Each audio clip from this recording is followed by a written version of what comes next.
Bochka mastava sirini oddiy beka bilan birgalikda ochamiz. Obuna bo'lib, like bosishni unutmang. Birinchi qoida. Shirador qo'y go'shti mastava uchun eng ideal tanlov. Bizda esa tovuq go'shti, bariga baraka. Ikkinchi qoida. Shirali va mazali chiqishi uchun ziravorlar hamda sarimsoq bilan qovurish mastavani yanada xushta'm qiladi. Uchinchi qoida. Guruchni alohida pishirib olsangiz, u mastavani ichida bo'kib qolmaydi. Yana bir qoida.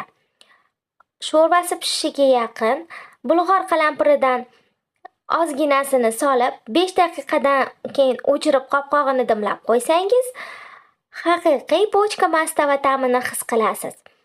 Agar rayhon hamda ko'katlar bilan birga bo'lsa, bu yana ham ayni muddao. Yana bir sirini ochaman sizga. Himeli suneli qovurish jarayonida sho'rbasiga qo'shib yuborsangiz, bochkaning haqiqiy mazasini his qilasiz. Oddiy beka bilan oddiy sirlardan voqif bo'ling.